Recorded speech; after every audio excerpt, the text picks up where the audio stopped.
you, baby.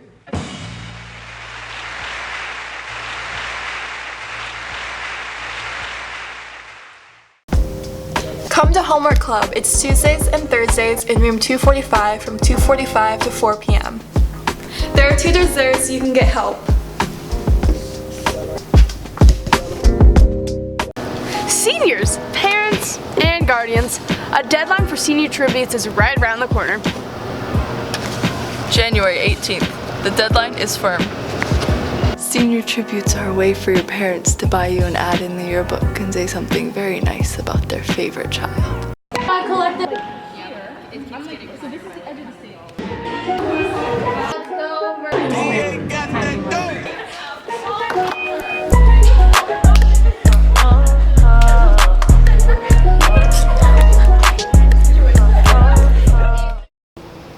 Hey Jacob, you want to do some drugs? No, Do you want to drink some alcohol? not really. You want to have a fun night out doing activities with our senior friends? Yeah! Me too. This one came out better. On Friday the 11th, 2019, we have Friday sports. We have the C team, JV, and varsity boys basketball, and the boys swim. And the JV and varsity girls basketball teams.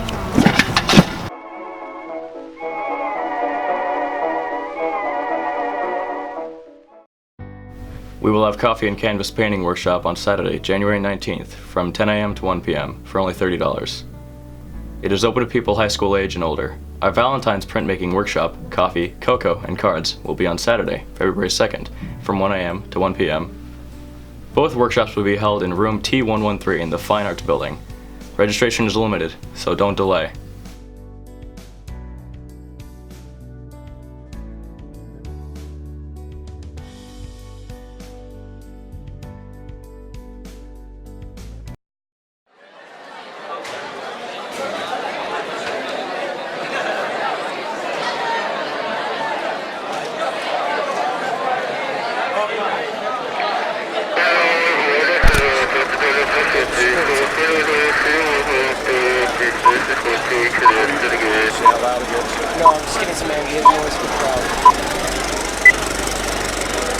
It's like so embedded in like these like oncoming classes and stuff. It's seen as something that's really cool. Like if it's an option to have, they're just gonna do it.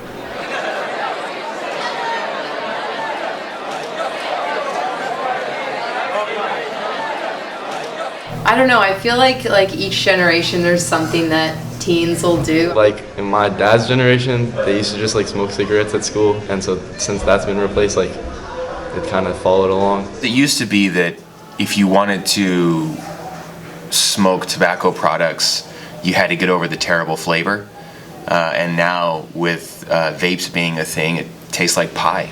And also, you know, people think it's safer. People think that there's no bad things that can happen to you because of it. But I think mostly it's the misconception that it's healthier than smoking, and it's kind of this alternative. So first and foremost, I want to make sure people understand what they're participating in, not just for their own health, but as also contributing to a corporate structure that has a very intense motivation to get you addicted to a product. So I decided to take it like a hit, and I did that a few times. And I gotta say, it was such a head rush and such an addictive thing that I probably kept doing it for at least a month and a half afterwards. What you see accessibility-wise, as far as where you can purchase it, how readily available it is. It's really easy to acquire, and it's a lot easier to hide than smoking. It's simple and easy, and a lot of people do it, and it's easily accessible.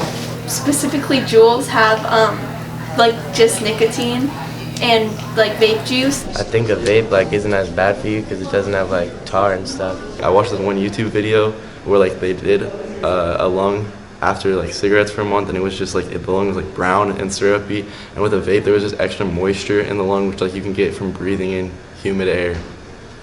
There's no smoking part of it. There's no like actual like smoke going into your lungs. Pretty sure it's a mix between flavorings and vegetable oil. A more concentrated nicotine, basically. A vape pen uses a liquid form of the nicotine, while a cigarette uses the tobacco leaf itself, which has nicotine in it. I know there's chemicals. I don't really know what else is in it. There's a bunch of chemicals that are really bad for you. I know antifreeze is found in most of them. It's not water vapor at all. It's an aerosol, and the aerosol contains chemicals, whether it's no-nic or it's nic, lead, and things that are being leaked from the actual vape devices. And so you're inhaling that into your mouth and your lungs. I'm sure school administrators don't like it, but like, I don't know, it's whatever. I don't really think that high schoolers doing it at school puts anybody in danger for anything. While we can't really regulate what you do on your own private time, while at school we do have the say on what can happen on our campus as far as what's allowable and what isn't. It seems like a lot of people, even if they do know the effects of it, they don't care. It's just a thing that they do. Like, it's bad that they're doing it, but it's like, it's not completely terrible. Nicotine can cause permanent memory damage to your brain while it's developing. Like, I feel like they might listen to it and be like, oh, they're just exaggerating it because they're old people and annoying. But I think making vaping not cool is what we need to do.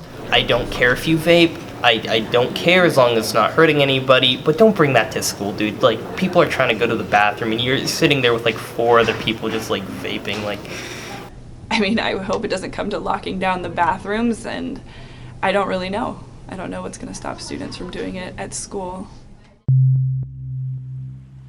I think we're going to see a lot more regulations around vaping in the coming years as people are seeing this spike, particularly in teen use.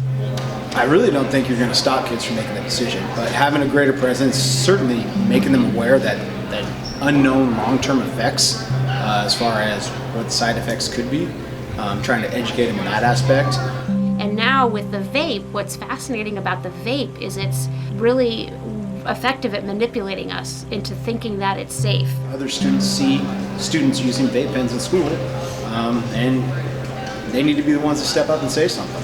They have right to their education and their learning environment.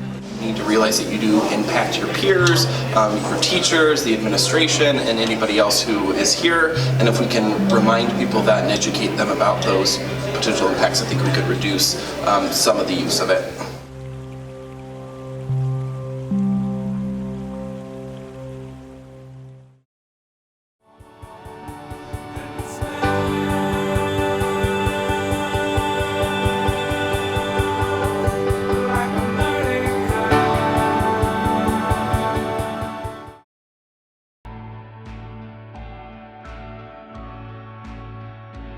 The Pulsera Project is a fair trade nonprofit organization that works with artisans in Nicaragua and Guatemala and provides a market for their handmade bracelets, or pulseras, in schools across the US.